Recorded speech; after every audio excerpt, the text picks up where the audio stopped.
9 news और आपके साथ मैं हूं फिजा काज़मी। अपने सियासी चाणक्य को गवाकर दो राहे पर खड़ी कांग्रेस में सवाल खड़ा हो गया है कि अहमद पटेल के बाद पार्टी के चौतरफा संकट को कौन थामेगा।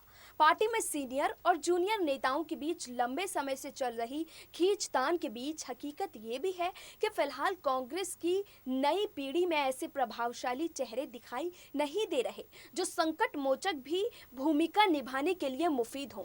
ऐसे में सवाल ये उठता है कि कांग्रेस के आलाकमान के पास कौन से नए विकल्प हैं और कौन सी नई रणनीति के सहारे पार्टी के आलाकमान एक नई रूपरेखा तैयार कर पाते हैं। ऐसे में क्या होगा कांग्रेस के लिए राहुल गांधी का मास्टर प्लान, जिसके बाद बदलेगी कांग्रेस की पहचान, इस रिपोर्ट में देखिए।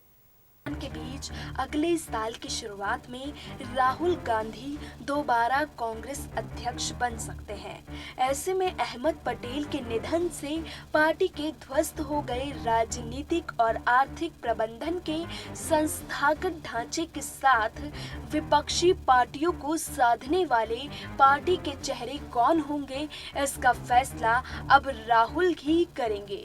सोनिया गांधी की भूमिका इसमें सलाहकार की रहेगी।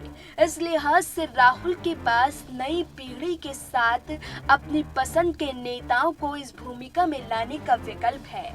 हालांकि कांग्रेस की मौजूदा अंदरूनी कलह राहुल को इस विकल्प को आजमाने की शायद ही गुंजाइश दे।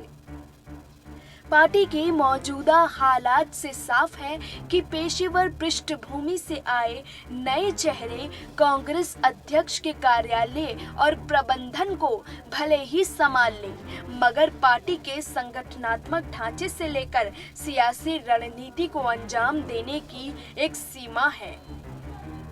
खासकर तब जब कांग्रेस का मुकाबला अटल आडवाणी के पुराने दौर की भाजपा से नहीं, मोदी शाह के नए दौर की भाजपा से है। ऐसे में नेतृत्व के प्रति निष्ठा, अनुभव और नतीजे देने की क्षमता की कसौटी पर ही नए संकट मोचक की तलाश होगी। कांग्रेस भी इस असलियत से वाकिफ है कि पटेल की बहुआयामी कौशल और प्रतिभा की भरपाई कोई एक नेता नहीं कर सकता है। राहुल के भरोसेमंद संगठन महासचिव की भूमिका निभा रहे केसी वेणुगोपाल की भाषा और संवाद की सीमाएं हैं। हिंदी भाषी प्रदेशों से तो कोई उनका जुड़ाव है ही नहीं। नई पीढ़ी के नेताओं में निष्ठा और क्षमता के हिसाब से राहुल के पास रणदीप सुरजेवाला एक विकल्प है। हालांकि मौजूदा अंदरूनी उथल-पुथल के दौर में वरिष्ठ नेताओं को दरकिनार करना भी आसान नहीं है। ऐसे में अपनी टीम के भरोसेमंद चेहरों के साथ राहुल को पुराने दिग्गजों में से ही अलग अलग भूमिकाओं के संकट मोचक तलाशने होंगे।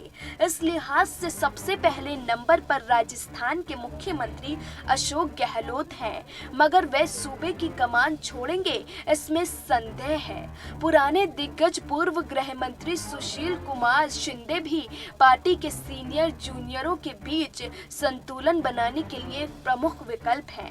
पार्टी का कोषाध्यक्ष चाहे जो भी बन जाए, मगर मौजूदा दौर में कांग्रेस की आर्थिक फंडिंग की मुश्किलों को कम करने में पी चिदंबरम ही अहम भूमिका निभा सकते हैं। राजनीतिक मसलों पर वरिष्ठ नेता दिग्विजय सिंह सबसे कारगर हो सकते हैं। सबसे लंबे समय से पार्टी महासचिव पद पर कायम मुकुल वासनिक और मल्लिकार्जुन खड़गे भी इस सूची से बाहर नहीं है, लेकिन पत्र विवाद से जुड़े समूह 23 के नेताओं के लिए इन भूमिकाओं में आने का रास्ता अब शायद ही बचा है। हालांकि क्षमता और कद के लिहाज से पटेल की भूमिका को गुलाम नबी आजाद सबसे बेहतर तरीके से संभाल सकते हैं, मगर इसकी गुंजाइश तभी बनेगी जब आजाद विरोधी तेवर छोड़े और हाईकमान भी अपना रुख नर्म कर ले। अब देखना होगा कि राहुल गांधी पार्टी की जिम्मेदारी को सौंपने के लिए नए चेहरों पर किस्मत आजमाते हैं या फिर पुराने चेहरों को मौका देते हैं। फिलहाल अभी के लिए इतना ही। देश और दुनिया की तमाम बाकी खबरों के लिए आप जुड़े रहिए SPN 9 न्यूज़ के साथ।